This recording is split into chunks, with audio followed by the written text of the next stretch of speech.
They commanded the screen, made millions swoon, built empires on perfect images, but beneath those famous hairstyles lurked Hollywood's most elaborate deception.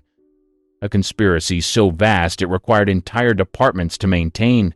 These weren't just wigs, they were career-saving lies that fooled 3 generations. The studio contracts had special clauses, hair stylists signed NDAs, photographers were threatened with lawsuits if they mentioned the word. What you're about to learn will change how you see every classic film. The voice had no hair. Frank Sinatra's transformation wasn't just musical, it was follicular. By 1954, when he won his Oscar for From Here to Eternity, Sinatra was already wearing hairpieces. The skinny kid from Hoboken had lost most of his hair by his early 40s, but Old Blue Eyes had something else going for him: Old Blue Scalp. The Rat Pack knew. Dean Martin would make oblique jokes about Frank's little helper up top during their Vegas shows. Audiences laughed, not getting it. Sammy Davis Jr. later revealed Sinatra traveled with multiple hairpieces, one for performing, one for filming, one for casual wear. Each cost what most Americans made in 6 months. His valet, George Jacobs, had a specific routine. The hairpieces were treated like crown jewels, temperature-controlled storage, special cleaning solutions, custom stands to maintain their shape. Sinatra once sent his hairpiece in a box to Dean Martin with a note. Even it needed a day off. But here's what the publicity machine never told you. Sinatra's hairpieces evolved with technology. The early ones from 1954 used crude adhesives that would fail under hot stage lights. By the 1960s, he had Swiss-made pieces with individual hairs knotted into silk bases. The cost? $10,000 each in today's money. His makeup artist kept emergency supplies, extra strength powder for hot days, baby wipes for between takes, spirit gum strong enough to withstand a hurricane. Because if that hairpiece shifted during a performance, careers would end. The television specials required special preparation. Low angles were forbidden. Overhead lighting was carefully managed. NBC had standing orders, no shots from behind unless Frank approved them first. The control room had a dedicated person watching for hairpiece issues. By his final performances in the 1990s, Sinatra's hairpiece had become almost comically obvious, but no one dared mention it. The emperor had no hair, but the kingdom pretended not to notice. Even in death, the myth persisted. Some say he was buried wearing his best piece. God's comedian wore a wig. George Burns lived to 100. His hairpiece lasted almost as long. The cigar-smoking comedian started losing his hair in vaudeville long before television existed. By the time he became a household name in the 1950s, his scalp was as bare as his humor was sharp. Burns approached his baldness differently than other stars. He didn't hide from it backstage. Crew members would see him without his toupee between takes. He'd use it as a prop during rehearsals, sometimes placing it on his knee and talking to it like a pet. His wife, Gracie Allen, never mentioned it publicly, not once in their entire career together. Their radio show ran for years. Their television show made them legends. Through it all, she maintained the fiction that her husband had a full head of hair. Even in their private correspondence, she never acknowledged it. The Burns and Allen show required special techniques. The cameras of early television were unforgiving. Burns's hairpiece needed constant adjustment between scenes. The show's director developed a system of hand signals to alert the makeup department when the piece was shifting. When Gracie died in 1964, something changed in Burns. He stopped caring as much about the illusion. The hairpieces became more obvious, sometimes deliberately so. He'd adjust it mid-performance for laughs. He was breaking the fourth wall before anyone had a name for it. His comeback in The Sunshine Boys required a new hairpiece. The old ones looked too young for a man playing his age. The makeup department created one with gray streaks and a receding hairline. A toupee designed to look like an old man's toupee. The irony wasn't lost on Burns. By Oh God in 1977, Burns was wearing his hairpiece like armor. It had become part of his character. Audiences knew, critics knew, Everyone knew. But the knowledge had transformed from a secret to a shared joke. He'd lived long enough for his deception to become charming. The final years saw Burns performing with increasingly obvious hairpieces. They'd shift during his act. Sometimes they'd sit slightly off-center. He didn't care. At 95, still performing, he'd earned the right to wear whatever he wanted on his head, real or otherwise. The bonanza of baldness.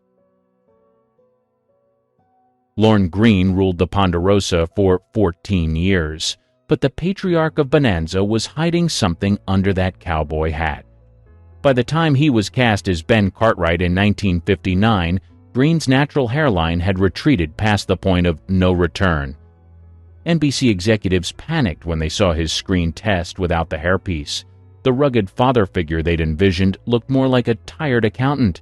They invested in the best hairpieces money could buy.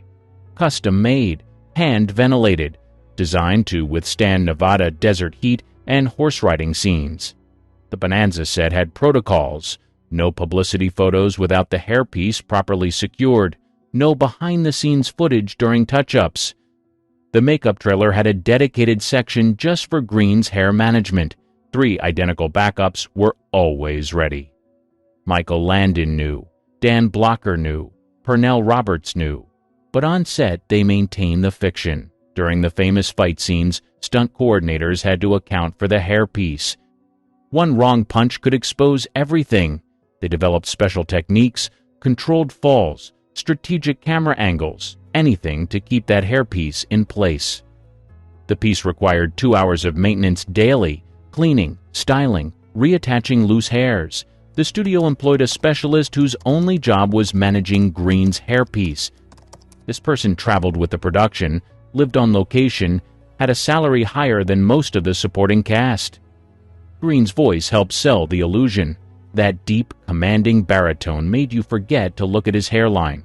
He could read the phone book and sound like God himself. The voice distracted from what was happening on top of his head. It was psychological misdirection at its finest. Location shoots created nightmares. Wind was the enemy. Rain was catastrophic. The famous Ponderosa exterior shots required multiple takes not for acting, but for hair continuity. If you watch closely, you can see Green's hand subtly checking his hairpiece between lines. When Bonanza ended in 1973, Green continued wearing hairpieces for every role. Battlestar, Galactica, Code Red, even his nature documentaries. The Canadian Broadcasting Corporation kept footage of him without the hairpiece. It never aired. Some things were too shocking for television. The irony: Green had one of the most recognizable faces in America. Millions of fans thought they knew him, but they'd never actually seen him. Not really. They'd seen a carefully constructed image held together with spirit gum and wishful thinking. Dancing without natural hair. Fred Astaire revolutionized dance on film. Every move was perfect, every step precisely placed. But the most impressive choreography happened on top of his head. Astaire had been balding since his 20s. By the time he reached Hollywood, he needed assistance to maintain his image. The challenge was unprecedented. How do you keep a hairpiece attached during spins, leaps, and upside-down dancing? The answer required innovation. Max Factor himself got involved. They developed adhesives that could withstand perspiration and rapid movement, space-age technology before the space age. Astaire's hairpieces were engineering marvels: silk bases instead of standard lace, individual hairs knotted by Swiss craftsmen, ventilation systems built into the design. Each piece cost more than most people's cars. He traveled with 6 identical ones. If one failed during filming, production stopped. RKO Studios built special rigging for his ceiling dance and royal wedding, but the real concern wasn't gravity. It was the hairpiece. They conducted separate tests just for the toupee. Engineers calculated G-forces. Adhesive specialists were consulted. The hairpiece had to survive being literally upside down while dancing. Ginger Rogers knew the secret. She had to. During their romantic scenes, she was instructed never to run her fingers through his hair. One wrong move could destroy the illusion. She later said it was harder than learning the dance steps. Every embrace was choreographed to protect the hairpiece. The makeup department developed a rating system. Green days meant the hairpiece was secure. Yellow meant caution. Red meant no dancing until it was fixed. Astaire would check the daily rating before each scene. His entire performance depended on that color code. Rehearsals revealed the truth. Without the cameras rolling, Astaire would sometimes remove the hairpiece to cool down. Crew members were sworn to secrecy. No photographs, no gossip. Breaking the rule meant permanent blacklisting from Hollywood. The athletic demands of his dancing accelerated his hair loss. The constant sweating, the hot lights, the stress. By Top Hat in 1935, he was completely dependent on hairpieces. But watch the film. You'll never notice. Every spin, every leap, every tap, the hairpiece never moved. That was the real magic. His perfectionism extended to hairpiece maintenance. He kept detailed notes. Which adhesive worked best? Which pieces photographed better? How lighting affected appearance? It was scientific method applied to male vanity. Other actors borrowed his techniques. By the 1970s, when Astaire was in his 70s, the hairpieces had become less convincing, but his reputation was untouchable. Critics praised his ageless appearance. They were being polite. Everyone could see the obvious toupee, but admitting it would mean admitting decades of deception. The Little Giant's missing locks. Edward G. Robinson created the template for every screen gangster. That snarling voice, those menacing eyes, the psychological intimidation that made him seem 10 feet tall. Robinson was actually 5'5", and by his 40s, he was also completely bald. Warner Brothers faced a crisis. Their biggest tough guy was neither tough nor particularly hairy. The solution came from the makeup department. They created hairpieces that added visual height, strategic styling that drew the eye upward. It was architectural design applied to male pattern baldness. Robinson's approach was pragmatic. He called the hairpiece occupational equipment, like a gun for a cop or a stethoscope for a doctor. It was just another tool required for his job. This matter-of-fact attitude helped him cope with the daily deception. During Little Caesar, the film that made him a star, Robinson was already wearing partial hairpieces. By the time he made Key Largo with Humphrey Bogart in 1948, he needed full coverage. The tropical humidity of the Florida location nearly destroyed the illusion. Multiple pieces had to be flown in as backups. His gangster roles benefited from the hairpiece paranoia. That nervous energy you see in his performances, part of it was real. He was constantly aware of the hairpiece, checking it subtly, adjusting his movements to keep it secure. It added an underlying tension that enhanced his characters. The studio publicity department worked overtime. They airbrushed every photo, controlled every interview angle, created elaborate lies about his hair care routine. One publicist later admitted they spent more time managing Robinson's hairpiece than promoting his actual films. Robinson's wives knew, his children knew, his accountant definitely knew. The hairpieces were a significant expense, but publicly, everyone maintained the fiction. Even his obituaries in 1973 didn't mention it. The secret followed him to the grave. The Spartacus of Hidden Scalps. Kirk Douglas had the chin, the voice, the intensity that defined Hollywood masculinity. He also had a scalp that started showing through in his 30s. By the time he made Spartacus in 1960, Douglas was wearing partial hairpieces for every role. The gladiator epic created unique challenges: fight scenes in the rain, wrestling matches in mud, wind machines for battle sequences.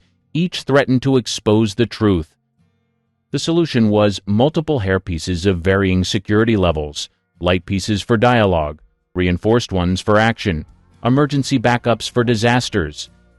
Stanley Kubrick, directing Spartacus, was obsessed with authenticity, except when it came to Douglas's hair.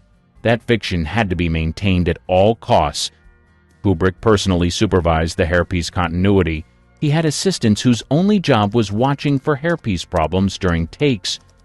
The famous I Am Spartacus scene required 17 takes, not for performance. For hairpiece angle, the emotional intensity of Douglas's delivery would shift the piece slightly. Kubrick wanted perfection. The hairpiece had to remain still while Douglas's face contorted with emotion. Burt Lancaster knew Douglas's secret. They'd worked together multiple times. Lancaster, who had his own hairpiece issues, would joke with Douglas between takes. They called it the Carpet Club. Only members understood the daily struggle of maintaining the illusion. Douglas was strategic about his hairpiece evolution. Unlike stars who kept the same style for decades, he allowed his artificial hair to age naturally. It thinned gradually, receded slowly. By the 1970s, his hairpiece looked age-appropriate. The gradual change prevented jarring discontinuity. The Waterfront's Bare Truth. Marlon Brando revolutionized acting, method acting, raw emotion, authentic performance. Everything about him was real, except his hairline. By the time he filmed On the Waterfront in 1954, Brando was already using hairpieces for certain scenes. The irony was overwhelming. The actor who represented truth in performance was lying about his hair. But Brando saw it differently. The hairpiece was just another costume element. Like gaining weight for a role or changing his voice, it was all part of the transformation. Elia Kazan, who directed Brando in multiple films, had to manage the hairpiece situation delicately. Brando was sensitive about it, not from vanity, but from artistic principle. He felt the hairpiece discussion distracted from the work. Kazan agreed. They never discussed it publicly. During Streetcar Named Desire, Brando's natural hair was still mostly intact, but by The Wild One, hairpieces were being used for specific shots. The studio kept this secret locked down tighter than nuclear codes. Brando's image as the rebellious youth depended on that hair looking real. The Godfather transformation included more than aging makeup. The older Don Corleone needed a hairpiece that looked like an old man's real hair. Not too perfect, not too full. It had to seem natural for a man that age. The makeup team spent weeks getting it right. Apocalypse Now pushed everything to the limit. The jungle humidity, the river scenes, the physical demands. Brando's hairpiece situation became part of his difficult reputation on set. Coppola had to shoot around hairpiece problems. Some days, Brando refused to wear it at all. The comedic cover-up. Bob Hope entertained troops, hosted Oscar ceremonies, made millions laugh for 7 decades. He also wore a hairpiece for most of his career. The ski slope nose was real. The hair was Hollywood magic. Hope was practical about his hairpiece. During USO shows, he'd sometimes adjust it deliberately for laughs, but only in military shows, never on television, never in films. The public Bob Hope had perfect hair. The private Bob Hope had perfect timing about when to reveal the truth. His writers knew. They'd craft jokes that skirted the edge without crossing it, references to keeping your head together or top secret information, inside jokes that worked on 2 levels. The audience laughed without knowing why Hope found them extra funny. Bing Crosby, his frequent co-star, would needle Hope about the hairpiece between takes, but on camera, they maintained the illusion. The road pictures required careful choreography. Not just for the comedy, but for the hairpiece security. Those physical gags could have exposed everything. The Dean Martin celebrity roast pushed boundaries. Comics would make coded references to Hope's coverage or his top priorities. Hope would smile, knowing they were dancing around the truth. It was a game everyone played, but no one acknowledged. The Scarface Secret. Paul Muni commanded the screen in the 1930s.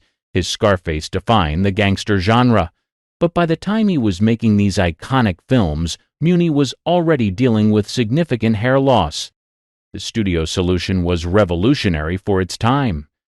They created multiple hairpieces for different emotional states, an aggressive hairpiece for tough guy scenes, a softer one for romantic moments, a disheveled one for desperation. Muni's hair acted along with him. It was method acting for toupees. The makeup artists who worked with Muni developed techniques still used today. They discovered that slightly imperfect hairpieces looked more realistic on camera. Too perfect, and it looked fake. They deliberately add flaws, a few strands out of place, slight asymmetry, controlled imperfection. Howard Hawks, who directed Scarface, later admitted the hairpiece situation added complexity to filming. Every shot had to be evaluated for hairpiece visibility. Some angles were forbidden. Some lighting setups impossible. The hairpiece dictated the visual language of the film. The Bogart Deception. Humphrey Bogart's hairpiece journey started earlier than most realize. By Casablanca in 1942, he was already using partial pieces. By The African Queen in 1951, full coverage was required. The transformation was so gradual, audiences never noticed. Lauren Bacall protected his secret throughout their marriage. She never mentioned it in interviews. Her autobiography carefully avoided the topic. Even decades after his death, she maintained the fiction. That was love in Hollywood, protecting the illusion even after death. The Maltese Falcon required specific hairpiece techniques. The film noir lighting that made the movie iconic also threatened to expose the hairpiece edges. Cinematographer Arthur Edison developed special techniques. Low angles that obscured the hairline. Strategic shadows. It was visual poetry designed to hide baldness. John Huston knew about Bogart's hairpiece but never let it affect casting. He believed Bogart's talent transcended physical appearance. The hairpiece was just a technical problem to solve. Like focus or framing, part of the craft, but not the art. The cigarette smoke that defined Bogart's image served another purpose. It created a haze that softened harsh lighting. The smoke helped obscure any hairpiece imperfections. Even his signature smoking was part of the deception. Each film required new hairpiece strategies as Bogart aged. The pieces had to evolve naturally. Too sudden a change would expose the secret. The continuity between films was managed as carefully as any plot point. The Big Sleep filming created hairpiece emergencies. The complex plot wasn't the only thing that didn't make sense. Some scenes show obvious hairpiece discontinuities, different takes, different pieces. But the film was so complicated, no one noticed the hair problems. His final film, The Harder They Fall, showed a man dying of cancer. The hairpiece work became increasingly difficult. But even then, facing death, Bogart insisted on maintaining the illusion. The show had to go on, even if the hair didn't pop. Studios invested millions in maintaining these deceptions. Publicity departments threatened journalists. Photographers signed contracts. Entire careers depended on keeping these secrets, and it worked. For decades, millions of fans never knew their heroes were bald. The technology evolved, from crude wigs to space-age adhesives, from obvious toupees to undetectable hair systems. Each generation of stars benefited from better deception, but the need for the lie remained constant. What does this mean for every classic film you've ever loved? Were you watching actors or illusions? Did you fall for performances or hairpieces? The camera lies. It always has. These men built careers on talent, certainly, but also on elaborate, expensive, carefully maintained fiction. Today's actors have transplants, chemical treatments, options these stars could only dream about. But something was lost, the collective agreement to maintain the illusion, the shared secret between Hollywood and its audience. We all knew. We all pretended not to know. The real performance wasn't on screen. It was the daily maintenance of an impossible fiction. Every morning, these men looked in mirrors and saw the truth. Then they covered it up and became the lies we loved. That took its own kind of courage. Perhaps the hair wasn't the point. Perhaps it never was. Some Hollywood stars weren't just heavy drinkers. They were so drunk they had to be carried onto set. Others slurred their lines, forgot entire movies they starred in, or even died with a drink in their hand. This is the dark side of fame, the actors who were completely wasted at all times. John Barrymore.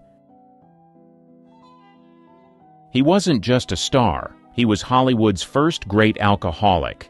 Long before rehab was an option, he drank himself into a joke. Studios covered for him at first, but by the end, even they couldn't save him. In the 1920s, Barrymore was on top of the world. He had the looks, the voice, and the talent. But off-camera, he was rarely sober. His drinking got so bad that directors had to feed him lines off-camera because he couldn't remember them. Some days, he couldn't even stand up straight and had to be held up by crew members just to finish a scene. Everyone in Hollywood knew he had a problem. He showed up drunk, stayed drunk, and somehow still got roles, at first. But things fell apart quickly. One night during a live performance, he completely blanked out. Instead of trying to recover, he turned to the audience and slurred, "Line, please?" The show was shut down early, and from then on, everyone knew Barrymore wasn't the same actor anymore. By the 1930s, his drinking wrecked his career. Studios didn't want to risk hiring him, and directors stopped covering for him. Even when friends tried to help, he kept drinking. His body started shutting down, shaking hands, failing memory, and a career in free fall. It wasn't just his career that crumbled. His personal life was a mess. He burned through marriages, lost his fortune, and ruined friendships. He was once considered one of the greatest actors of his time, but by the end he was a cautionary tale. The final years? A disaster. He was broke, sick, and barely able to work. Friends had to help pay his bills, but nothing could stop him from drinking himself to death. And if you think Hollywood let him rest in peace, think again. His so-called friends stole his corpse as a prank, dragging his lifeless body around for one last drunken joke. Barrymore was the blueprint for Hollywood self-destruction. He was the first major star to drink himself into oblivion, but he wouldn't be the last. W.C. Fields. While most stars tried to hide their drinking, Fields didn't even bother. He carried a thermos full of gin everywhere, labeled with innocent words like pineapple juice or orange soda. Everyone knew what was inside, but no one dared to stop him. By the time he made it big in Hollywood, Fields was already a heavy drinker. He had spent years in vaudeville, performing night after night while nursing a constant buzz. Drinking was part of his personality, both on and off screen. He played lovable drunks in films, but behind the scenes he was far from charming when the alcohol took over. His drinking got so bad that directors had to shoot around his hangovers. Mornings were a lost cause. He was either too sick or still drunk. By afternoon, he'd start sipping from his juice thermos just to get through filming. Some days he was so hammered that he slurred entire scenes, forcing multiple retakes. Other times he skipped set entirely, leaving studios scrambling to explain his absence. Fields had a sharp wit, but when he drank, his temper flared. He'd curse out producers, insult his co-stars, and storm off set if something didn't go his way. His drinking wore down his body over time. His once sharp comedic timing started slipping, and so did his health. By the 1940s, his body was failing him. His liver was shot, and doctors warned him that if he didn't quit drinking, he wouldn't last much longer. But Fields didn't care. Instead of quitting, he had a liquor stash built into his hospital room. Nurses would find hidden bottles of whiskey under his mattress, and he'd sneak drinks when no one was looking. He drank until his final breath. When Fields died in 1946, people weren't surprised. His liver had given up long before he did. His career was legendary, but so was his drinking. And unlike other stars, he never tried to pretend otherwise. W.C. Fields wasn't just drunk all the time, he made sure everyone knew it. Errol Flynn. He was the ultimate movie hero, dashing, fearless, and always up for an adventure. But off-screen, he was a reckless alcoholic who drank so much that even Hollywood couldn't keep up with him. If there was a bottle around, Flynn was already ahead of the game. Flynn's drinking wasn't just a bad habit, it was his lifestyle. He'd start his day with champagne, switch to hard liquor by lunch, and keep going until he passed out. Studios tried to hide it, but his drinking made productions a nightmare. He slurred his lines, stumbled through action scenes, and sometimes needed to be propped up just to finish filming. During The Adventures of Robin Hood, 1938, he was so drunk during fight scenes that stunt doubles had to take over more than usual. In They Died with Their Boots On, 1941, he kept falling off his horse because he couldn't stay balanced. Directors grew frustrated, but Flynn's star power kept him employed, at least for a while. His drinking wasn't just for fun. Flynn was self-medicating, drowning out personal demons with endless bottles of rum and whiskey. He was constantly in legal trouble, facing accusations of assault and scandalous affairs. His court cases became just as famous as his movies, but instead of slowing down, he drank even harder. By the 1950s, Hollywood had enough. Studios stopped covering for him, and his reputation crashed. His once chiseled looks were puffed and bloated from years of heavy drinking. His liver was failing, but he didn't stop. He couldn't. In 1959, Flynn's body finally gave up. At just 50 years old, he died of a massive heart attack, but doctors found his organs were destroyed from years of alcohol abuse. His liver was so damaged that they said it looked like he belonged to an 80-year-old man. Flynn was Hollywood's original bad boy, but his addiction was his downfall. He lived fast, drank hard, and never made it to old age. If Hollywood was a party, Flynn drank until the lights went out. Richard Burton. He was a functioning alcoholic who drank his way through nearly every movie he made. Unlike others who tried to hide it, Burton showed up wasted on set and still delivered Oscar-worthy performances. But behind the scenes, his addiction controlled everything. Burton's drinking started early. By his 20s, he was already downing multiple bottles of liquor a day. Success only made it worse. He became one of Hollywood's highest-paid actors, but with that fame came an endless supply of booze. During Cleopatra, 1963, where he met Elizabeth Taylor, he was drunk in nearly every scene. The two fueled each other's addictions, turning their romance into a storm of booze, fights, and makeups. His drinking was legendary. He once chugged 3 bottles of vodka before noon, then went straight to filming like nothing happened. Some directors learned to work around it, shooting scenes early in the day before he got too drunk. Others just gave up, letting Burton slur his way through takes. By the 1970s, his addiction took its toll. His once powerful voice turned hoarse, his sharp looks faded, and his body started breaking down. He tried quitting. Doctors warned him he was drinking himself to death, but every attempt ended the same way: back at the bar. Burton died in 1984 at just 58 years old. His liver was completely shot, and his body was wrecked from decades of drinking. He left behind a legacy of brilliant performances, but also a reputation as one of Hollywood's most tragic drunks.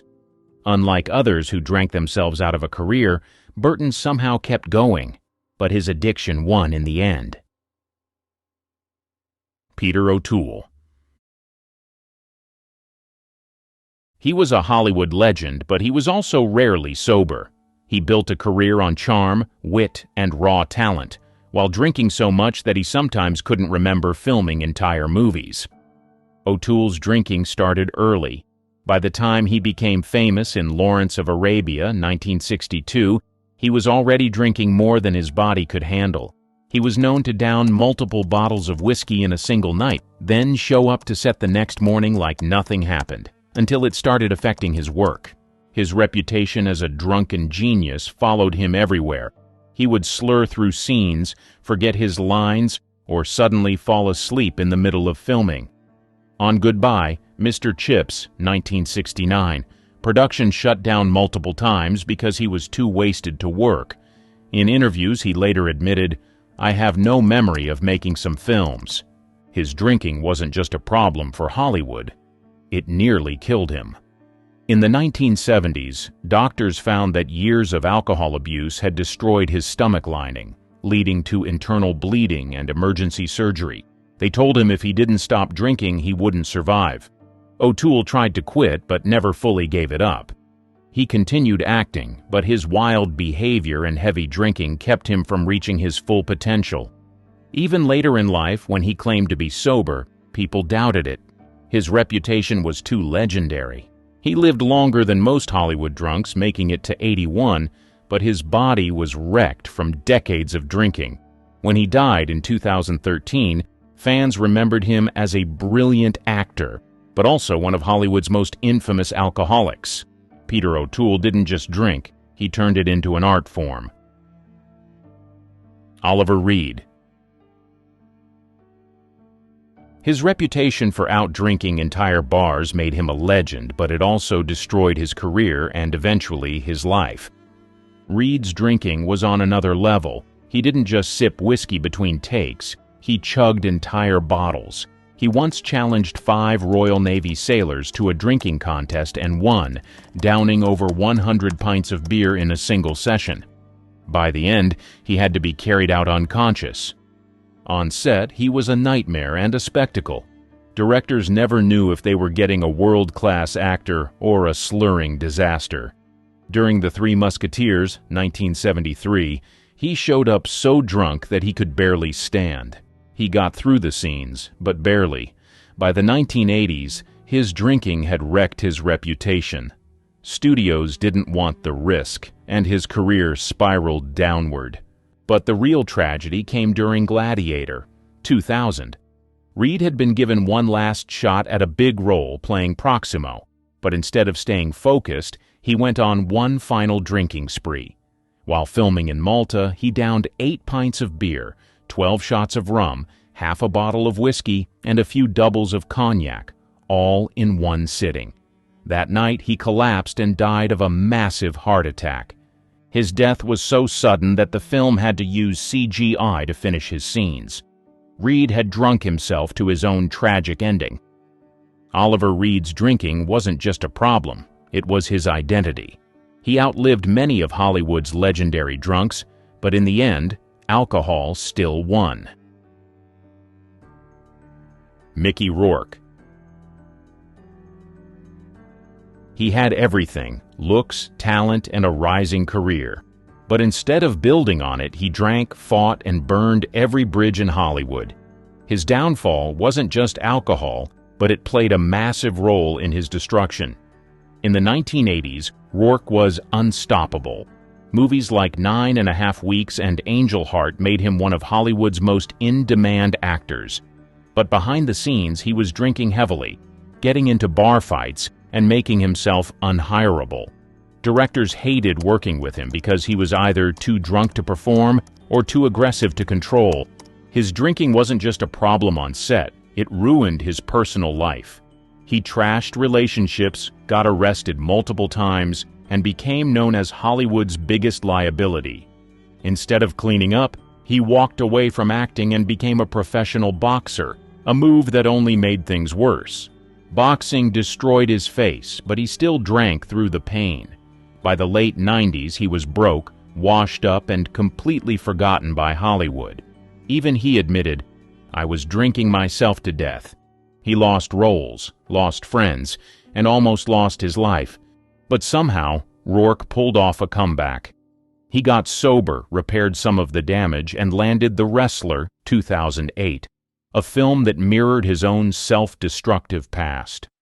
It earned him an Oscar nomination, but even with success, he struggled to stay clean. Mickey Rourke should have been one of Hollywood's greatest legends. Instead, alcohol and bad choices turned him into a cautionary tale. Even today, he's a reminder of how fast Hollywood can chew you up if you let it. Dennis Hopper. He was Hollywood's ultimate wild card. For decades, he was either too drunk, too high, or too unhinged to function. Somehow, he still delivered legendary performances, even when he could barely stand upright. Hopper's drinking started early, but by the time he became famous in Easy Rider, 1969, it was out of control. He drank on set, between takes, and sometimes during filming. He was so wasted while directing the last movie, 1971, that the film became an incoherent disaster, and Hollywood blacklisted him for nearly a decade. During Apocalypse Now, 1979, Hopper was so drunk and coked out that he couldn't remember his lines.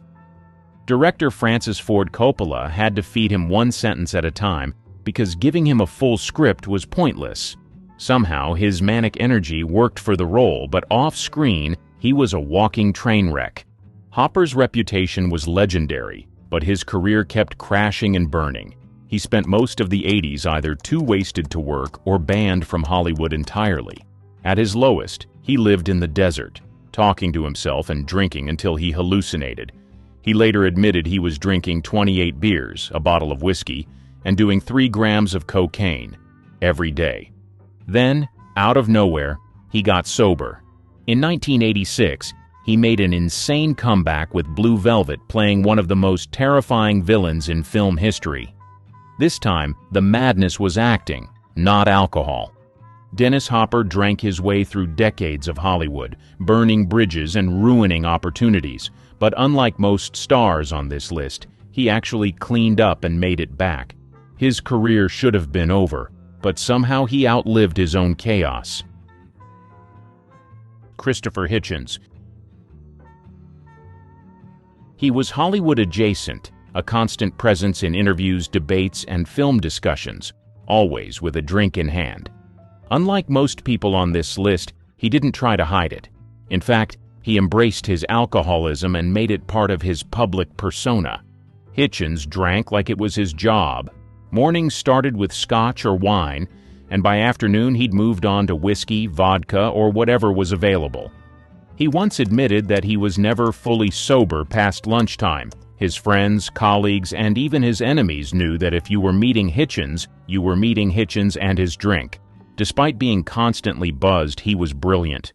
His ability to debate, write, and command attention never seemed to suffer, at least on the surface.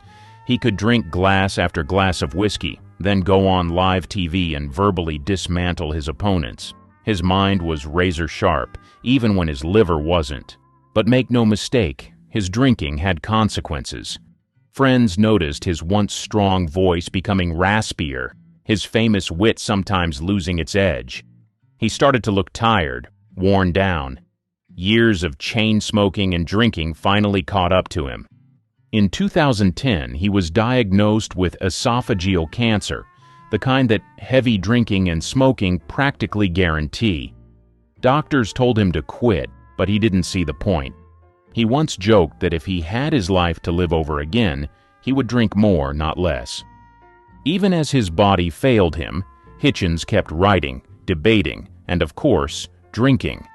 He saw no reason to stop. It was who he was. In 2011, at 62 years old, he passed away, leaving behind a legacy of brilliant writing, sharp debates, and a lifetime of liquor-fueled intellect. Unlike Hollywood stars who drank themselves into oblivion, Hitchens never spiraled out of control, but his addiction still killed him. He was proof that even the smartest minds aren't invincible when alcohol is in the mix. Nicolas Cage.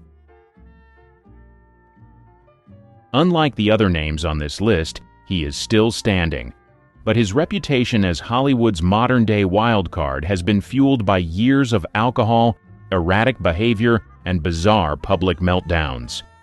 If old-school stars drank their way into oblivion, Nicolas Cage has drunk his way into internet legend. Cage wasn't always Hollywood's unhinged meme king. In the 90s and early 2000s, he was an A-list actor with an Oscar, blockbuster hits, and critical respect. But behind the scenes, his drinking was getting out of control. Directors noticed his slurred speech, co-stars saw his erratic moods, and soon his performances started getting weirder and more unpredictable. Then, the public meltdowns started. In 2011, Cage was arrested in New Orleans for public drunkenness and disturbing the peace, after getting into a shouting match with his wife. Reports claimed he was stumbling, screaming, and too wasted to control himself. A few years later, he was caught drunkenly singing Prince's Purple Rain at a karaoke bar, so hammered that he could barely stand. The drinking wasn't just a personal issue. It wrecked his finances, too. Cage went on a spending spree fueled by booze and bad decisions, blowing through $150 million on castles, private islands, a dinosaur skull, and a pet octopus. When the IRS came knocking, he had to take every role he could get, leading to the infamous era of low-budget, straight-to-DVD Cage movies. Despite the chaos, Cage never fully collapsed like the drunks of old Hollywood. Somehow, he kept delivering performances, sometimes brilliant, sometimes downright unhinged. His 2018 film Mandy reminded people why he was a star in the first place, and in 2021, Pig earned him some of the best reviews of his career. Unlike Barrymore, Flynn, or Reed, Cage hasn't drunk himself into an early grave. Yet. But his booze-fueled antics, erratic career, and bizarre public breakdowns make him the closest thing modern Hollywood has to an old-school drunken disaster. Whether he crashes completely or somehow reinvents himself again, one thing is certain: Nicolas Cage is never boring. They were praised, paid, and plastered on every billboard. But off-camera, they were drowning in vodka, in pressure, in pain. No one dared to stop. This is what it looked like when the fame didn't fix anything. Buster Keaton's silent struggles. He was one of the biggest stars of the silent film era, stone-faced, brilliant, a master of physical comedy. But once sound came in, everything started falling apart, including him. In 1928, he signed with MGM. That deal killed his freedom. Studios now controlled his scripts, his stunts, and eventually his drinking. He didn't take it well. At first, it was casual, just a few drinks after work. Then it turned into drinking on set. Then it never stopped. By 1930, Buster was showing up hungover, forgetting lines, and walking through scenes like a ghost. Directors had to cut around him. His timing, once perfect, was gone. He started drinking whiskey in his dressing room between takes. Some days, he didn't know where he was. Others, he just didn't care. He tried to hide it, but people noticed. His wife left him in 1932. He lost access to his kids. He went on drinking binges that lasted days. At one point, MGM assigned a full-time assistant just to keep him from falling apart mid-scene. Things hit rock bottom in 1934. Buster was found wandering the street, drunk and confused. He was committed to a sanitarium for exhaustion, but it was really to dry out. He escaped in a straitjacket, literally, climbed out a window and vanished. For the next few years, he was broke and out of work. He took whatever roles he could, often uncredited or in low-budget shorts. He kept drinking. His friends said he was lost, but they didn't know how to help. Rehab wasn't really a thing back then. You either pulled yourself together or you disappeared. In the early 1940s, something changed. He met a woman named Eleanor Norris. She was 20 years younger and didn't drink. Somehow, she helped him stop. Slowly, Buster came back. He started writing again, got some TV gigs, even returned to MGM as a gag writer. He never drank like that again. Tallulah Bankhead's Martini Mornings. She wasn't quiet about anything, not her politics, not her lovers, and definitely not her drinking. She drank like it was her job. Breakfast started with a martini. Lunch included more. By dinner, no one could count. She grew up wealthy and wild, raised in Alabama high society. By her 20s, she was already famous on Broadway. Hollywood came calling in the 1930s, but she didn't care much for rules. Studios asked her to tone it down. She didn't. Tallulah lit cigarettes during takes, refused to stick to the script, and drank openly on set. One producer said directing her was like trying to hold water in a net. She laughed it off. She always did.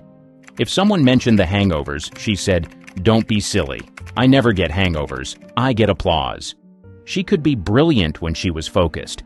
In The Little Foxes on Stage, she played the lead role to rave reviews. But one night, she collapsed halfway through the performance.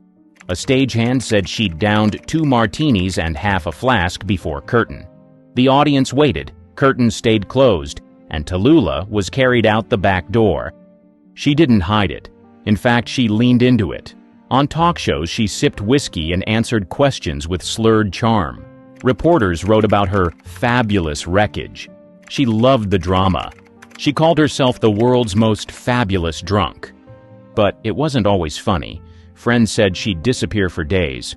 Some weekends ended in hospitals. One doctor warned her she was drinking herself sick. She shrugged and lit another cigarette. By the 1950s, her film roles were drying up. Her voice was gravel. Her timing was off. Directors stopped calling. She stayed famous mostly for being Tallulah, loud, drunk, and outrageous. She never fully stopped drinking. Even in her later years, she was still sipping bourbon before interviews and talking circles around younger actors.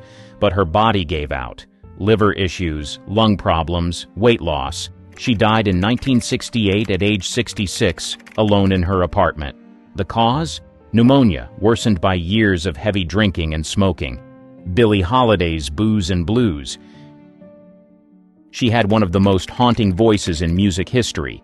But off stage, she fought a constant war with racism, heartbreak, and a bottle that never left her side.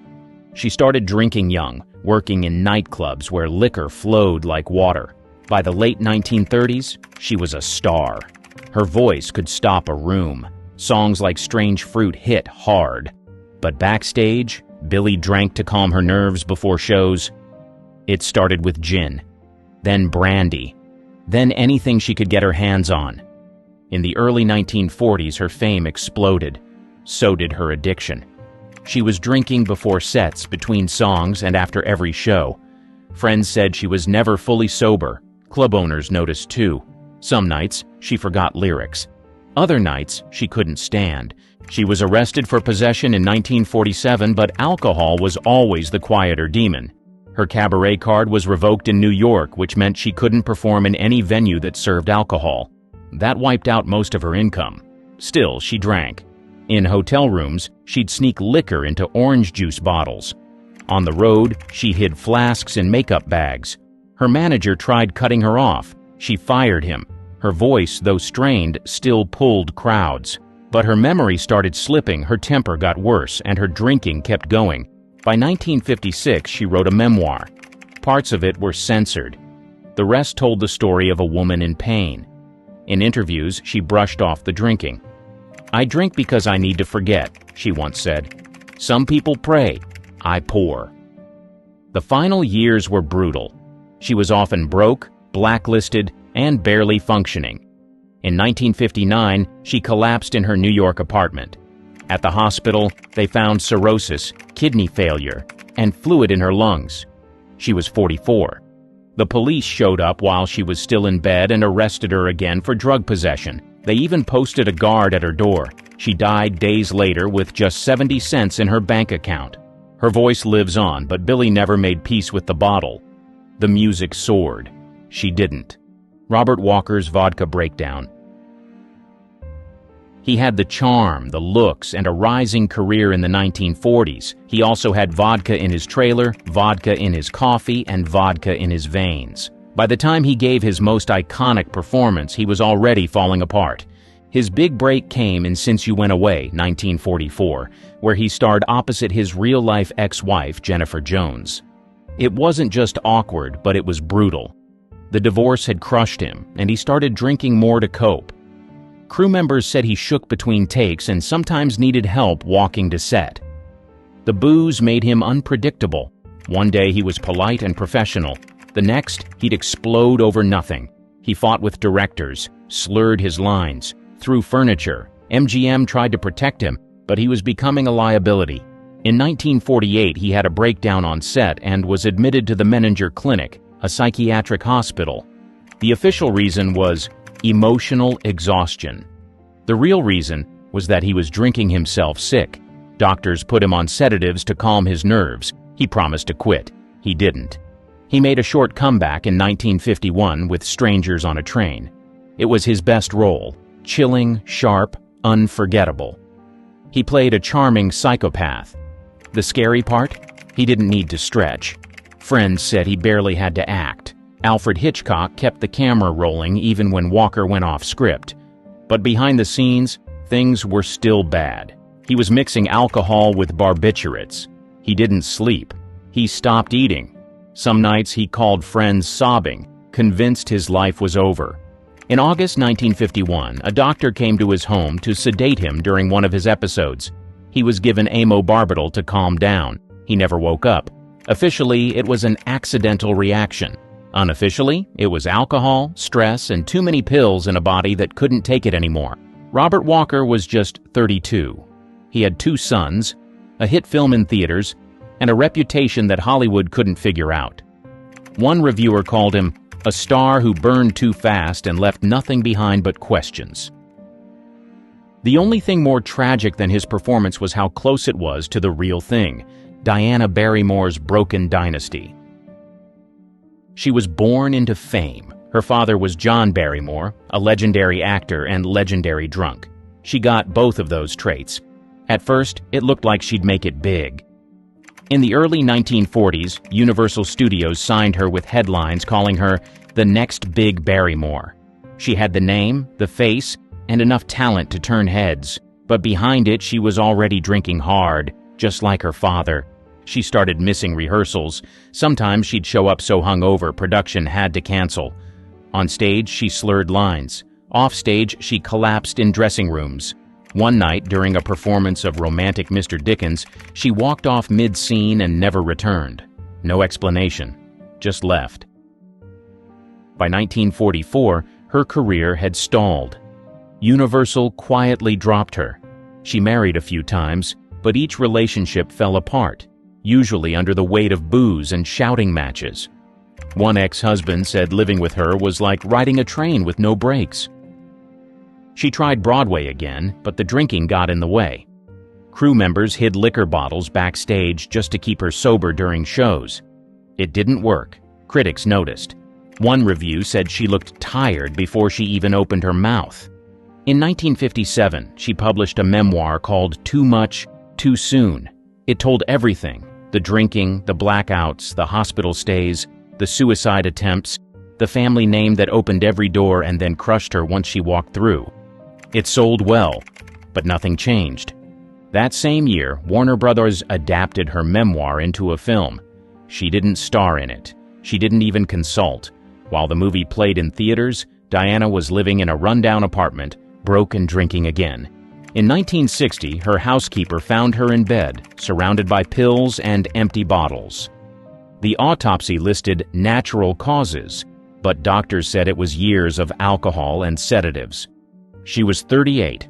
She once said, "Everyone expects me to be a Barrymore, but I don't know what that means anymore." She wanted to live up to the name. Instead, it buried her. Truman Capote's talk show spirals. He wrote one of the greatest true crime books ever printed. In Cold Blood made him a literary star. But by the 1970s, most people didn't see him as a writer. They saw him as a drunk guest on late-night TV. Capote was always eccentric, but once fame hit hard, so did the partying. He was a regular at Studio 54, known for sipping chilled vodka out of tiny crystal glasses and slurring insults at whoever got too close. He called it research. Friends called it a meltdown. He didn't hide it. On the Dick Cavett Show, he showed up visibly drunk and rambled through his answers. On The Tonight Show, he flirted with Johnny Carson, made fun of other guests, and then forgot where he was. It became a pattern: invite Truman, expect a mess. Publishers started pulling back. One editor said his writing got sloppy and mean. He had promised a massive novel called Answered Prayers, meant to be his masterpiece. But when excerpts came out, they didn't land. Critics called them petty and cruel. Friends stopped returning his calls. Capote responded the only way he knew how. He drank more.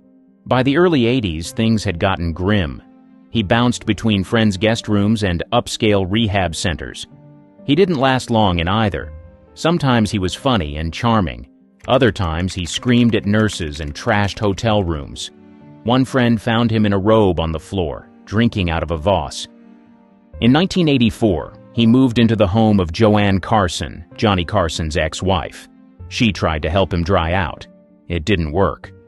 On August 25th, he died in her guest room from liver failure, complicated by drug and alcohol use. He was 59. He used to say he wanted to be remembered for his words. In the end, it was the slurred ones people remembered most. Sam Peckinpah's Bloody Cocktails. He made violent, brilliant films. He also made enemies on set, passed out in editing rooms, and drank like the credits depended on it. In the 1960s, he directed The Wild Bunch, a western so bloody and stylish it changed the genre.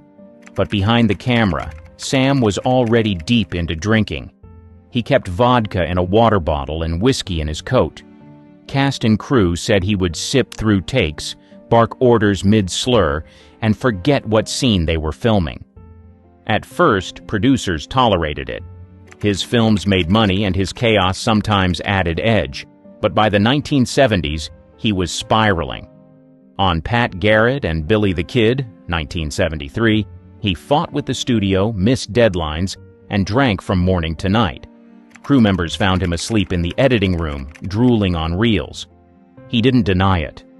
In interviews, he joked that bourbon was his assistant director. When critics asked why his films were so violent, he said, "I'm just showing what's real." The truth was, he was barely hanging on. Studios started to panic. They began assigning shadow editors to finish his films behind his back. His name still appeared on the credits, but much of the work was done without him. He lashed out, but the studios held the power and the checkbook. By the early 1980s, he was taking whatever work he could get. He directed a few music videos. One was for Julian Lennon. Between takes, he drank alone in his trailer, coughing and shaking. His hands were too unsteady to hold a camera. He gave orders from a folding chair. Sam Peckinpah died in 1984 from heart failure. Doctors pointed to years of alcohol abuse as a major cause. Edward Furlong's fast fall. He was just 14 when he landed Terminator 2. Overnight, he became one of the most recognizable faces in Hollywood. But as fast as the fame came, the drinking followed. By the late 90s, Furlong's teen idol days were over, and he was drinking hard. It wasn't just beer at parties. Friends said he'd start the day with vodka and keep it going until he passed out. He still landed roles, American History X, Detroit Rock City, but directors had to work around his behavior. He'd show up late, forget lines, or vanish during breaks. The press caught on. In 2001, he was arrested for trying to free lobsters from a tank in a Kentucky grocery store, drunk, of course. The charges were dropped, but it made headlines. He laughed it off. Then he got arrested again and again. In 2004, he entered rehab. It didn't stick. Later that year, he was spotted staggering out of a club in Los Angeles, glassy-eyed and barely able to stand. Paparazzi caught the whole thing. He tried to stay out of sight, but the photos followed him everywhere. Then came the restraining orders. His ex-girlfriend accused him of violence while intoxicated. In 2010, he was banned from seeing his son after testing positive for alcohol. The court records show a pattern: relapse, arrest, rehab, repeat. Studios stopped calling. He lost the role in Terminator 3. By 2013, he was facing jail time and showed up in court looking pale, bloated, and exhausted. The judge ordered another rehab stint, his fifth. In 2019, he claimed to be sober and was briefly brought back for Terminator. Dark fate, though his appearance was limited to digital footage. He said it felt like a second chance. Whether it stuck is unclear. Misha Barton's vodka fog. In the early 2000s, she was everywhere. After the OC launched her to fame, she became a fashion icon, a tabloid fixture, and a regular on red carpets. But behind the flashes and premieres, the drinking was building fast. She was only 17 when the show started. By 19, she was hitting LA clubs almost nightly. Paparazzi followed her from bar to bar. Photos showed her stumbling out of back doors, getting into cars barefoot, or clutching energy drinks that weren't just energy. Friends said vodka was her go-to. In 2007, it all caught up with her. On December 27th, she was pulled over in West Hollywood. She had no license, failed a sobriety test, and was charged with DUI. Officers found illegal substances and an open bottle of alcohol in the car. She was booked, photographed, and released the next morning. The story made national headlines. She entered rehab shortly after, claiming it was for exhaustion. But insiders said it was about more than that. Her behavior had become erratic. She stopped showing up for meetings, lost roles, burned bridges. Even her management team backed away. In 2009, things took a darker turn. Police were called to her L.A. home for a mental health check. She was placed on an involuntary psychiatric hold. Later, she said the incident was triggered by stress and medication, but alcohol was still in the picture. Over the next few years, she tried to rebuild, but the pattern didn't break. More nights out, more shaky interviews. On The Hill's New Beginnings in 2019, she opened up about how fame and pressure pushed her into unhealthy habits. She didn't name the substances, but the implication was clear. Barton said she wanted to stay sober, but her history was hard to ignore. For a long time, she wasn't an actress in control. She was a walking headline. The stardom came fast. The crash came faster. Misha didn't just lose momentum. She got swallowed by the fog. Shia LaBeouf's unraveling on screen. He didn't just party. He unraveled in public. The arrests, meltdowns, and blackouts, alcohol was behind nearly all of it. After Transformers made him a global name, Shia drank hard behind the scenes. On the set of Lawless, 2012, he admitted he got drunk on real moonshine to get into character. "I didn't know any other way to do it," he said. Co-stars noticed. He was erratic, unpredictable, sometimes slurring before lunch. That same year, he was spotted at a London pub stumbling into fights and being escorted out. The footage made the rounds online. His team blamed stress. Fans blamed the bottle. In 2014, things got worse. At a performance of Cabaret in New York, he was arrested for smoking indoors, shouting at the cast, and slapping someone on the rear. He was reportedly drunk when police arrived and had to be fitted with a face mask at the station. The next day, he apologized. A week later, he was drinking again. More arrests followed. In 2015, police picked him up in Austin, Texas, after he ran through traffic screaming at strangers. Officers said he smelled like booze and couldn't stand still. He tried rehab, then relapsed. Over and over. In 2017, a viral video showed him cursing out officers during a drunken outburst in Savannah, Georgia. "You're going to hell, straight to hell," he said, slurring and red-eyed. It wasn't his first arrest that year, or his last. He later admitted he was drinking to deal with fear. "I didn't want to be an actor anymore," he said. "I wanted to disappear." Instead, he kept showing up in headlines, drunk, damaged, and out of control. Therapists diagnosed him with PTSD and complex trauma. Rehab helped briefly, then more court dates, more apologies. Even when sober, the damage lingered. Studios backed off, collaborators cut ties. In recent years, he's claimed sobriety, said he's working on himself, but the past is heavy. The footage, the police records, the slurred interviews, they're still out there. Shia once said he used alcohol to numb the noise. The problem was, it just made everything louder. Behind the red carpet lies a darker side of fame. Hollywood icons revered by millions, caught in the most jaw-dropping drunken scandals.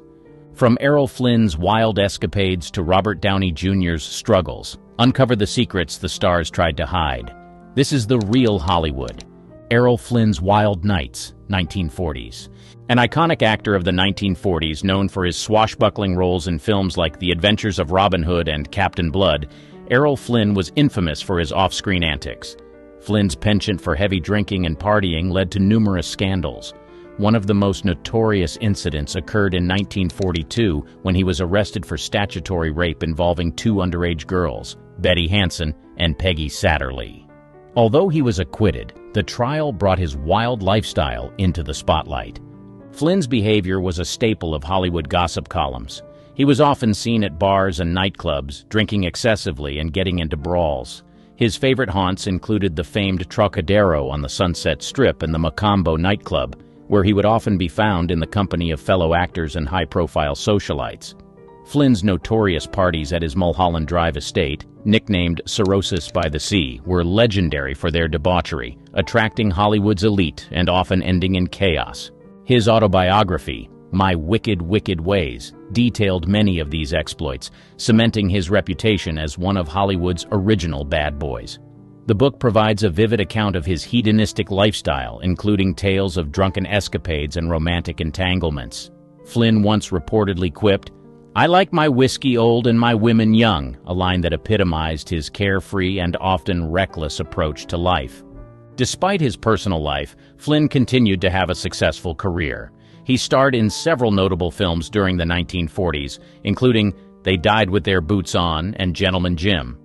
Spencer Tracy's Struggles with Alcohol, 1950s. One of Hollywood's most respected actors, Spencer Tracy battled alcoholism for much of his life. Known for his roles in classics like Guess Who's Coming to Dinner and Inherit the Wind, Tracy's drinking often affected his work. In the 1950s, his struggle became more apparent, with multiple incidents of public intoxication. One particularly notable event occurred in 1953 when Tracy was found passed out in the lobby of the Beverly Hills Hotel after a night of heavy drinking. His drinking affected his health and led to several hospitalizations. He often experienced severe hangovers and dehydration, requiring medical attention. Tracy's longtime companion, Katharine Hepburn, frequently stepped in to support him, even going so far as to monitor his drinking and assist him in his recovery efforts. Despite his struggles, Tracy's talent remained undeniable. He continued to deliver powerful performances in films such as Bad Day at Black Rock and The Old Man and the Sea. His ability to convey deep emotion and complexity in his characters made him a beloved figure in Hollywood. Directors admired his professionalism on set, even though they were aware of his battles with alcohol. Tracy's alcoholism strained his relationships with colleagues and affected his physical appearance. His once robust frame became increasingly frail, and his face showed the signs of heavy drinking. Yet his performances never wavered in their intensity and brilliance. Hepburn once said of Tracy, "He was a drunk, but he was my drunk," highlighting her unwavering support and love for him despite his addiction. His addiction also took a toll on his family life. Tracy was separated from his wife Louise, although they never divorced, largely due to his Catholic faith.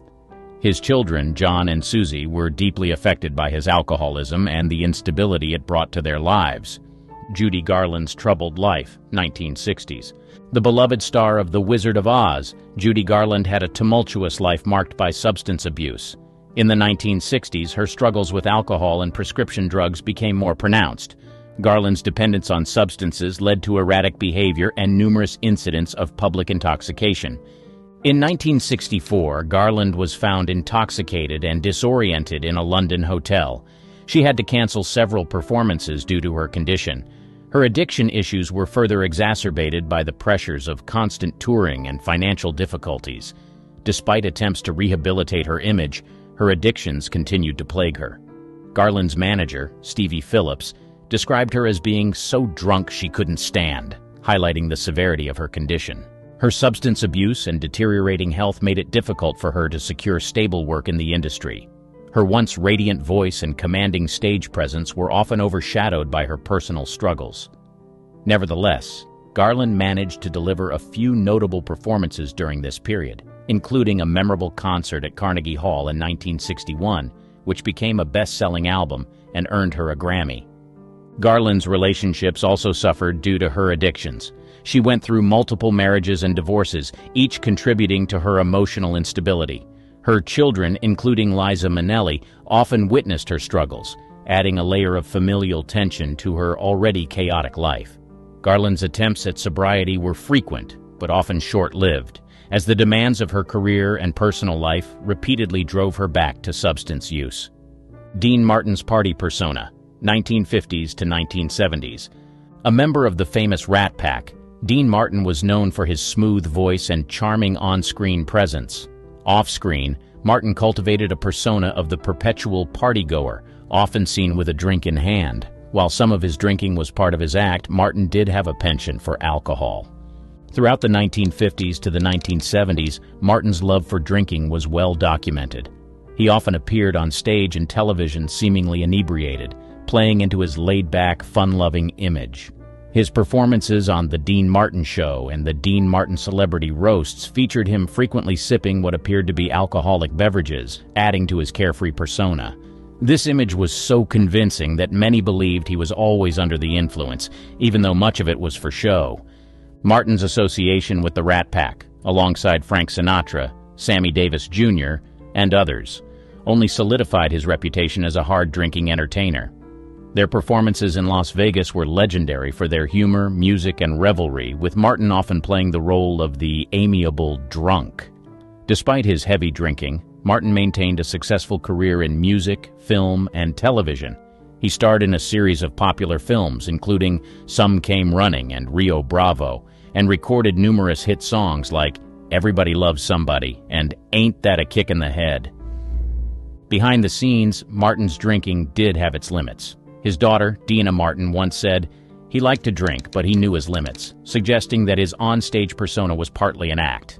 In reality, Martin was known to switch his whiskey glass for apple juice during performances to maintain his composure while still entertaining the crowd. Marlon Brando's off-screen drama, 1950s to 1970s. Celebrated for his roles in A Streetcar Named Desire and The Godfather, Marlon Brando was known for his unpredictable behavior and off-screen drama. In the 1950s, Brando's temperamental nature and disdain for Hollywood norms led to clashes with directors and producers. His personal life was equally chaotic, with numerous affairs and a penchant for excess. By the 1970s, Brando's behavior became even more erratic, with reports of heavy drinking and weight gain affecting his performances. Despite these issues, his talent kept him in demand, although his career was marked by these tumultuous periods. One of Brando's most infamous episodes occurred in 1953 during the filming of The Wild One. Known for his method acting, Brando immersed himself fully into the rebellious character he portrayed. Off-screen, he continued this behavior, frequently getting into altercations and showing up drunk on set. His clashes with director Laszlo Benedek and other crew members became legendary, further cementing his reputation as difficult but brilliant. In the 1960s, Brando's heavy drinking became more public. While filming Mutiny on the Bounty in Tahiti in 1962, his off-screen antics caused significant delays and budget overruns. He would often disappear for days, indulging in alcohol-fueled parties that disrupted the production. His unpredictable behavior led to frequent arguments with the film's director, Louis Milestone, and the studio, which struggled to keep the project on track. By the 1970s, Brando's erratic behavior and physical decline were evident. His performance in The Godfather was critically acclaimed, yet behind the scenes, his unpredictable actions and excessive drinking caused tension. His weight gain and lack of discipline were issues that directors had to navigate delicately. On the set of Last Tango in Paris, director Bernardo Bertolucci had to manage Brando's erratic schedule and moods, often exacerbated by his drinking. Elizabeth Taylor's tumultuous love life, 1950s to 1970s. Known for her roles in Cleopatra and Who's Afraid of Virginia Woolf, Elizabeth Taylor was as famous for her tumultuous personal life as she was for her acting. Throughout the 1950s to the 1970s, Taylor's numerous marriages and publicized affairs made headlines. Her relationship with Richard Burton, fueled by passion and alcohol, was particularly notable. The two married and divorced twice, with their fiery relationship often playing out in the public eye. Taylor's struggles with substance abuse, including alcohol and prescription drugs, further complicated her personal life and career. One of the most infamous incidents highlighting Taylor's issues with alcohol occurred during the filming of Cleopatra in the early 1960s. Taylor and Burton's on-set affair, fueled by their heavy drinking, became a public scandal. The media frenzy surrounding their relationship overshadowed the film itself. Paparazzi frequently captured the couple leaving bars and nightclubs in a drunken stupor, fueling tabloid stories and public fascination with their tumultuous romance. Another notable episode happened in 1974 when Taylor and Burton were dining at the Dorchester Hotel in London. Both had been drinking heavily, and a heated argument ensued which quickly escalated into a loud and public confrontation. The incident ended with Taylor throwing a glass of wine in Burton's face. Such public displays of their volatile relationship, often exacerbated by alcohol, became a regular spectacle for the press, and further cemented their reputations as Hollywood's most tempestuous couple. Peter O'Toole's legendary drinking, 1960s. Peter O'Toole, known for his iconic role in Lawrence of Arabia, was famous for his heavy drinking throughout the 1960s. His off-screen escapades were as legendary as his performances. One night in 1963, O'Toole and fellow actor Richard Harris reportedly drank their way through several London pubs, ending in a drunken brawl that required police intervention. O'Toole himself recounted in an interview, I did quite enjoy the taste of alcohol a lot, and there were nights when I would drink a bar dry. His drinking was so notorious that in one incident he was found passed out in a public fountain in Rome. This wild lifestyle often led to outrageous antics that became the stuff of Hollywood legend, like the time he supposedly rode a camel through the streets of Dublin after a night of heavy drinking. Despite his wild behavior, O'Toole's talent kept him in high demand. Directors and producers were willing to overlook his off-screen antics because of his exceptional acting abilities. He delivered powerful performances in films such as Beckett and The Lion in Winter, earning him critical acclaim and several Academy Award nominations. However, his drinking began to take a toll on his health and reputation. He was known to show up on set late or inebriated, causing frustration among his colleagues. O'Toole's drinking also led to numerous health issues. He underwent surgery in the late 1970s for pancreatitis, a condition exacerbated by his excessive alcohol consumption. His doctors warned him that he had to stop drinking if he wanted to live, which prompted him to significantly reduce his alcohol intake. Despite these challenges, O'Toole continued to act, delivering memorable performances well into his later years. Richard Burton's Public Drunkenness, 1970s. Another star of the 1960s and 70s, Richard Burton was infamous for his public bouts of drunkenness. Known for his turbulent relationship with Elizabeth Taylor, their fights were often fueled by alcohol. In 1974, during a visit to London, Burton was seen staggering out of a bar, barely able to walk. One notable incident occurred in 1975 when Burton was ejected from a theater after causing a scene during a performance. According to witnesses, he was shouting incoherently and had to be physically removed. The media had a field day, and the story was splashed across headlines. This public humiliation highlighted the extent of his alcohol dependency and its impact on his public image. Burton's drinking habits were well documented and became part of his public persona. He was often seen with a drink in hand at social events, parties, and even on film sets. His penchant for alcohol not only strained his relationships but also affected his professional life. Directors and co-stars often had to contend with his unpredictable behavior and frequent absences due to his drinking binges. Despite these incidents, Burton continued to work, though his excessive drinking affected his performances and health. His once powerful voice and commanding presence began to wane, and his roles became less frequent and less prominent. He starred in several notable films during this period, including The Exorcist II, The Heretic, and Equus, but his performances were often overshadowed by his off-screen antics. Burton's health deteriorated significantly due to his drinking. He suffered from liver cirrhosis and other alcohol-related illnesses, leading to multiple hospitalizations. Despite the toll on his body, Burton seemed resigned to his fate. He once said, "I was drunk for years. I was happy drunk," reflecting a sense of acceptance and perhaps denial of the severe consequences of his lifestyle. John Belushi's Party Lifestyle, 1980s. The beloved star of Animal House and the Blues Brothers, John Belushi had a reputation for hard partying that ultimately led to his tragic end. In the early 1980s, Belushi's drug and alcohol use was spiraling out of control. Known for his larger-than-life personality, Belushi often indulged in wild parties, which were infamous for their excess and debauchery. Belushi's reckless lifestyle came to a devastating halt in March 1982 when he was found dead in his bungalow at the Chateau Marmont Hotel in Los Angeles. The coroner's report revealed a lethal combination of cocaine and heroin, often referred to as a speedball. His sudden death at the age of 33 shocked the entertainment world and highlighted the dangers of Hollywood's party lifestyle. Belushi's struggle with substance abuse was well known among his friends and colleagues. Efforts were made to help him curb his addictions, but his escalating use of drugs and alcohol made it increasingly difficult. Mickey Rourke's downward spiral, late 1980s. A rising star in the 1980s with films like 9½ Weeks and Angel Heart, Mickey Rourke saw his career nosedive due to his off-screen behavior.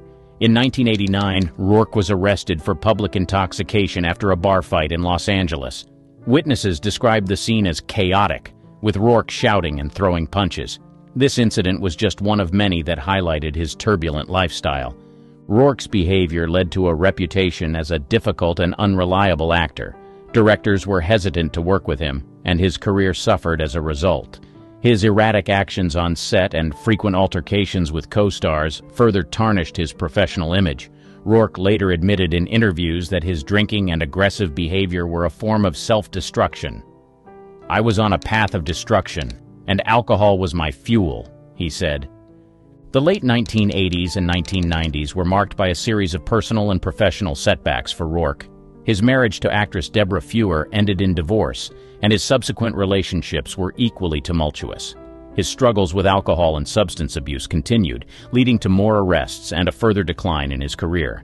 The once promising actor found himself increasingly marginalized in Hollywood, with fewer roles being offered. Rourke's passion for boxing, which he had pursued before becoming an actor, resurfaced during this period. He returned to the ring in the early 1990s, hoping to escape his troubled acting career and personal demons. Although he achieved some success as a boxer, the sport took a physical toll on his body and further isolated him from the film industry. It wasn't until the 2000s that Rourke began to turn his life around. He sought therapy and gradually reduced his alcohol consumption. His comeback role in The Wrestler, 2008, marked a significant turning point, earning him critical acclaim and a Golden Globe Award. Despite his redemption arc, the damage to his career from his earlier behavior was significant and took years to repair. Robert Downey Jr. struggles, 1990. In the early 90s, Robert Downey Jr. was known for his incredible talent and growing career. However, his substance abuse issues became public knowledge in 1996 when he was arrested in Malibu. Found under the influence of drugs, he was driving erratically and speeding down Sunset Boulevard. Police found heroin, cocaine, and a .357 Magnum revolver in his car. Downey's arrest shocked the entertainment industry and his fans. His talent had been widely recognized, and he had been on a promising career trajectory with roles in films like Less Than Zero and Chaplin, for which he received an Academy Award nomination. The incident in Malibu, however, marked the beginning of a very public struggle with addiction. Downey later said in a court hearing, "It's like I have a shotgun in my mouth, and I've got my finger on the trigger, and I like the taste of gunmetal," poignantly describing the grip addiction had on him. Despite repeated attempts at rehabilitation, his struggle with addiction continued. Between 1996 and 2001, Downey was arrested several times, each incident marking a significant low in his career. His arrests included a 1997 incident where he was found passed out in a neighbor's home and a 1999 incident where he missed a court-ordered drug test, resulting in a jail sentence. His recurring legal issues led to his being fired from the television series Ally McBeal, a significant blow given his acclaimed performance on the show. The once bright star saw his career prospects dim as Hollywood studios and producers became increasingly reluctant to work with him due to his unpredictability and legal troubles. Throughout these years, Downey's talent remained evident, but his addiction overshadowed his professional achievements. His relationships also suffered, with his first marriage to Deborah Falconer ending in divorce partly due to his substance abuse problems. Despite the support of friends and family, Downey's path to recovery was fraught with setbacks. Some of the old-time Hollywood celebrities were into stuff you wouldn't believe, from having weird obsessions with scat It is Austin. to something as bizarre as an irrational fear for the color purple. There is no denying the fact that most of what you're about to be exposed to make absolutely no sense. Charles Laughton's weird diet. In his memoir, Full Service, My Adventures in Hollywood and the Sex Lives of the Stars, Scotty Bowers claims to have either slept with or arranged sexual liaisons for hundreds of the best-known celebrities during Hollywood's golden age. One of the most shocking stories involves British actor Charles Laughton. But that's not all. According to Bowers, Laughton once asked him to bring over a young male guest while his wife was out. When Bowers and the young man arrived, Laughton began making a sandwich. He carefully sliced up lettuce and tomatoes, arranged them on sourdough bread, added a bit of lemon juice, and sprinkled some salt and pepper. This is where it gets interesting. After a few minutes of prep work, Laughton took the bread slices in one hand, picked up a pot with the other, and asked the young man to follow him into the bathroom. But what happened next will shock you. Here's what Bowers describes. Charles was the first to return. He put the plate with the bread slices on the kitchen table. I could see that the lettuce and tomatoes had been lightly smeared with a light brown substance. Seconds later, Ted appeared in the kitchen. His erection was gone, and he was looking decidedly sheepish, perhaps even a trifle embarrassed. I stared at him curiously, and he pulled a face, hoping that Charles wouldn't notice. He pointed at the bread slices on the plate and then lightly patted his backside. And then, believe it or not, Lawton ate the sandwich. Ronald Reagan's obsession with young virgins. Ronald Reagan is often remembered more for his political career than his time in Hollywood, but back in the 1940s and 50s he was one of Tinseltown's leading men. But that's not all. One of the most cringe-inducing rumors about Reagan's Hollywood days comes from his co-star in the 1950 drama Louisa, Piper Laurie. She claims that the future GOP icon took her virginity when he was 39 years old, and she was just 18. But what happened next will shock you. In her memoir, Laurie writes that Reagan first seduced her on the set of their film Louisa, where he played her father. At first, Reagan seemed like a true gentleman.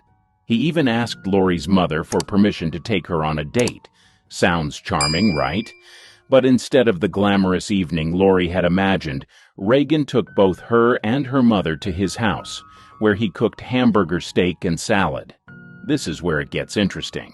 After dinner, things took a strange turn. Reagan led Laurie back to the bedroom. According to her, the actor was an insensitive show-off in bed. He bragged about how long he'd been erect, 40 whole minutes, and how much his condom had cost. But that's not all. Laurie also recounts that Reagan was far from a considerate lover. Not only did he fail to pleasure her, but when she mentioned her lack of an orgasm, his response was harsh and critical.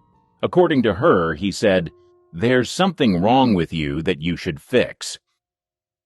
Howard Hughes's extreme obsession with hygiene. Howard Hughes, the brilliant yet enigmatic tycoon, had a mind that worked in extraordinary ways. His achievements in aviation, film, and business were nothing short of legendary. But alongside his brilliance, there was a peculiar and relentless obsession that dominated his life: cleanliness. Imagine a man so consumed by the fear of germs that he would lock himself away in dark rooms for days, sometimes even weeks. Hughes turned his lavish homes into fortresses of solitude, meticulously sealed to keep out any potential contamination. The windows were often covered, creating a gloomy, almost eerie atmosphere, as if he were living in a perpetual twilight. Hughes's hand-washing routine was nothing short of ritualistic. Picture this. He would wash his hands repeatedly, scrubbing them until they were raw and sometimes even bleeding. It wasn't just a quick rinse.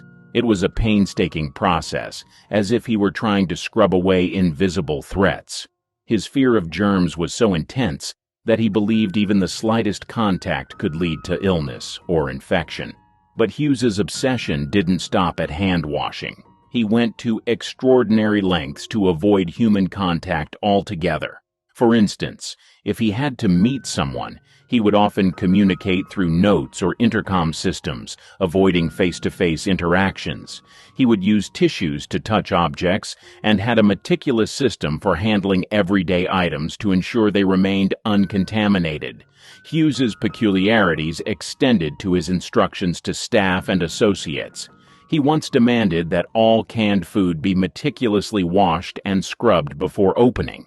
Imagine the bewilderment of his staff as they followed these bizarre instructions, knowing that any deviation could trigger one of Hughes's infamous outbursts. Even when he was flying, Hughes couldn't escape his fears. His custom-built planes were designed with his germophobia in mind. He often flew alone or with minimal crew, ensuring that the aircraft remained as sterile as possible. The irony of an aviation pioneer afraid of the very air he conquered is striking, isn't it? Hughes's obsession with cleanliness and germs was a constant battle in his mind. Despite his towering intellect and achievements, he was trapped by his own fears. This relentless battle between his rational, inventive side and his irrational, obsessive side created a fascinating yet tragic figure. The man who soared to great heights in both the literal and metaphorical sense was, in many ways, grounded by his own mind. Mae West's astrology obsession. Mae West, a name synonymous with boldness and wit, was a star who dazzled both on and off the screen. But behind her larger-than-life persona and sultry quips lay a fascination that guided many of her choices. Astrology. Mae West was deeply obsessed with astrology. This wasn't just a casual interest or a passing fancy, it was a central pillar of her decision-making process. Imagine a woman who, despite her confidence and unshakable self-assuredness, would not make any major life decisions without first consulting her astrologer. Whether it was a career move, a personal relationship, or even the timing of her day-to-day activities, the stars had to align for Mae. Her belief in astrology was so profound that it influenced her creative work. She wrote a play called The Constant Sinner, which was steeped in astrological themes. The narrative wasn't just a backdrop for her characters. It was interwoven with the celestial movements and zodiac signs that Mae believed so deeply in. This wasn't just art imitating life. It was life, love, and destiny dictated by the cosmos. Think about the confidence and assertiveness Mae West exuded in every role she played and every public appearance she made. Now imagine that same woman, with all her bravado, quietly consulting her astrologer in private, seeking guidance from the alignment of planets and stars. It's a striking contrast, isn't it? The idea that such a powerful figure would defer to celestial charts and predictions adds a fascinating layer to her already complex persona. Astrology wasn't just a hobby for Mae West, it was a way of life. She saw the patterns and signs as a roadmap, helping her navigate the tumultuous landscape of Hollywood and her personal life. This deep-rooted belief in the stars provided her with a sense of control and direction, a way to make sense of the often unpredictable nature of fame and fortune. Marlene Dietrich and collecting men's clothes. Beyond her screen persona, Marlene had an intriguing obsession that set her apart from her contemporaries, a fascination with men's clothing. This wasn't just a passing fancy or a quirky interest. It was a profound passion that influenced both her personal life and her public image. Dietrich didn't merely collect men's clothing, she wore it with a sense of ease and confidence that challenged the norms of her time. In an era when women were expected to adhere to strict fashion conventions, Dietrich's choice to don suits, trousers, and tailored shirts was nothing short of revolutionary. Picture her walking into a Hollywood event in a perfectly fitted tuxedo, her hair meticulously styled, and her makeup flawless. The image was striking and unforgettable, making a powerful statement about gender and fashion. She was one of the first women to popularize androgynous fashion in Hollywood. Her style wasn't about rejecting femininity, but about embracing a broader spectrum of identity. By wearing men's clothing, Dietrich played with societal expectations, blending masculinity and femininity in a way that was both provocative and liberating. She made it clear that clothing was an expression of self, not a strict adherence to gender norms. Dietrich's fascination with men's clothing went beyond the surface. She appreciated the craftsmanship, the structure, and the way these garments allowed her to move and present herself. Collecting these pieces became a hobby, a form of self-expression, and a way to assert her individuality. Imagine her private wardrobe, filled with an array of perfectly tailored suits, each piece carefully chosen and cherished. Her influence extended far beyond her personal collection. Dietrich's androgynous style inspired countless designers and fashion enthusiasts, paving the way for future generations to explore and embrace non-traditional fashion choices. She wasn't just a style icon. She was a pioneer who challenged the fashion industry's rigid boundaries. Peter Sellers' obsession against the color purple. Most people have typical fears like heights, snakes, or spiders, but Peter Sellers, he had a bizarre terror of the color purple. Now, Sellers' eccentricity wasn't the lovable, bumbling kind he often portrayed in his roles. It was far more chaotic and disturbing, making him a difficult person to be around. On film sets, Sellers was infamous for his explosive outbursts. Imagine him in a fit of rage, yelling at his wives, smashing dishes, and even brandishing a shotgun to vent his anger. His tantrums didn't stop there. He clashed with directors and producers, despite their higher status, and would often get lower-level staff fired if they crossed him. His erratic behavior was compounded by his vague racism and intense superstitions. One superstition in particular involved the famed director Vittorio De Sica. While they were working on After the Fox, Sellers saw De Sica berate a script girl for wearing purple. The director ominously declared that purple was the color of death. This statement profoundly impacted Sellers, who became convinced that the color purple could kill. From then on, Sellers' fear of purple dominated his actions. Any time he encountered the color, he'd fly into a panic, throwing tantrums and insisting it be removed. This irrational fear added yet another layer of unpredictability to an already volatile personality, making life around him a constant challenge. Charlie Chaplin's obsession with younger women. Charlie Chaplin, the legendary actor, filmmaker, and comedian, known for his iconic character, the Little Tramp, also had a much darker side to his personal life. Beyond the silver screen, Chaplin's relationships were the subject of much controversy, largely due to his well-known obsession with very young women. This fixation shaped his personal and professional life in ways that continue to spark debate. Chaplin's first marriage was to Mildred Harris in 1918, when he was 29 and she was just 16. Their relationship began when Harris was only 15, highlighting the significant age difference and Chaplin's preference for much younger partners. The marriage was short-lived, lasting only 2 years, but it set a precedent for Chaplin's future romantic endeavors. Following his divorce from Harris, Chaplin embarked on a series of relationships with teenage girls. His second marriage was to Lita Gray, who was 16 when they started their relationship and 18 when they married in 1924. Chaplin was 35 at the time. Their union was fraught with difficulties from the start. Gray's youth and inexperience clashed with Chaplin's controlling nature, leading to a tumultuous relationship that ended in a highly publicized and acrimonious divorce. The divorce proceedings revealed many sordid details about Chaplin's behavior, further cementing his controversial reputation. Despite the scandal, Chaplin continued to pursue young women. His third marriage was to Paulette Goddard, a rising star in Hollywood, who was 21 when they met, and Chaplin was 47. Though their marriage was kept relatively private and the age gap was not as stark as in his previous relationships, the pattern of significant age differences persisted. Chaplin's fourth and final marriage was to Una O'Neill, the daughter of playwright Eugene O'Neill.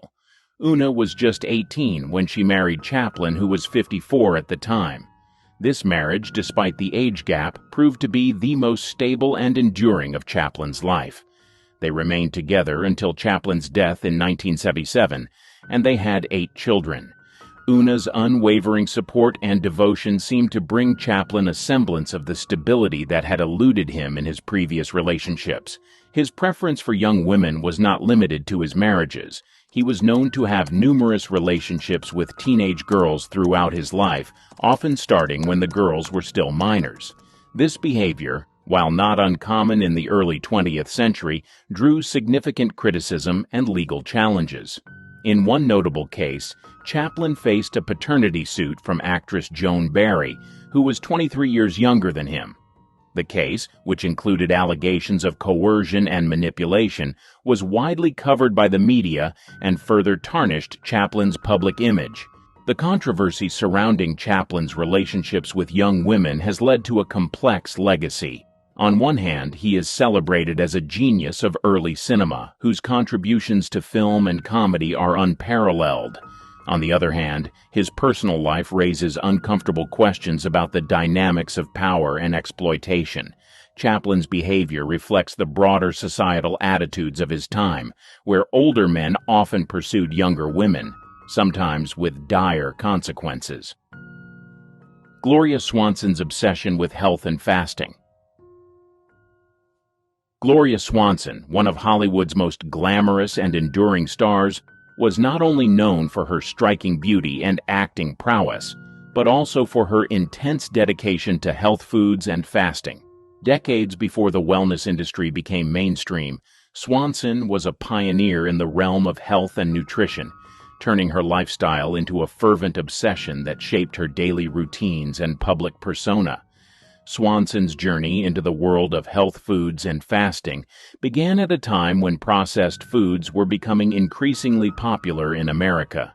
Rejecting this trend, she delved into natural and organic eating habits, believing that what she consumed had a direct impact on her overall well-being and longevity. Her approach to diet was meticulous and uncompromising. She scrutinized every ingredient, ensuring that her meals were not only nutritious but also free from any artificial additives or preservatives. Her commitment to healthy foods extended beyond just eating organic produce. Swanson embraced a diet rich in raw vegetables, fruits, nuts, and seeds, long before such dietary choices became fashionable. She was particularly fond of juicing, often preparing fresh vegetable and fruit juices to maintain her energy and vitality. This dedication to a clean diet was not merely a fad for Swanson. It was a deeply ingrained lifestyle choice that she believed was essential for sustaining her health and beauty. In addition to her strict dietary habits, Swanson was a firm believer in the benefits of fasting. She would often embark on long fasts, abstaining from food for extended periods to cleanse her body and mind. These fasts were not just about physical health. Swanson saw them as a way to achieve mental clarity and spiritual renewal. Her fasting routines were rigorous, sometimes lasting several days, during which she would consume only water or freshly squeezed juices.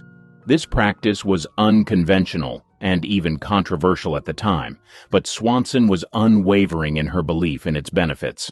Swanson's obsession with health foods and fasting was also evident in her social interactions and public appearances. She often spoke about her dietary practices, sharing her knowledge and experiences with others. She became an advocate for healthy living, encouraging those around her to adopt similar habits.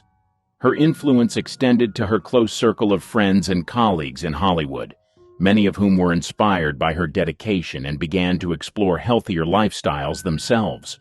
Her commitment to health was not without its challenges.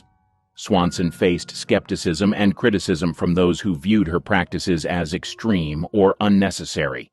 However, she remained steadfast, confident in the knowledge that her choices were beneficial. Her dedication to health and wellness was a testament to her discipline and determination, qualities that also defined her illustrious career. Swanson's approach to health was holistic. She believed in the interconnectedness of physical, mental, and emotional well-being. This belief guided her lifestyle choices, from her diet and fasting routines to her emphasis on regular exercise and stress management. She practiced yoga and meditation, long before these practices became popular in the West, as part of her daily regimen to maintain balance and harmony in her life. Her obsession with health foods and fasting also influenced her work. Swanson often took on roles that reflected her personal beliefs, portraying characters who embodied strength, resilience, and a sense of well-being. Her off-screen persona, as a health-conscious and disciplined individual, became an integral part of her public image, distinguishing her from many of her contemporaries.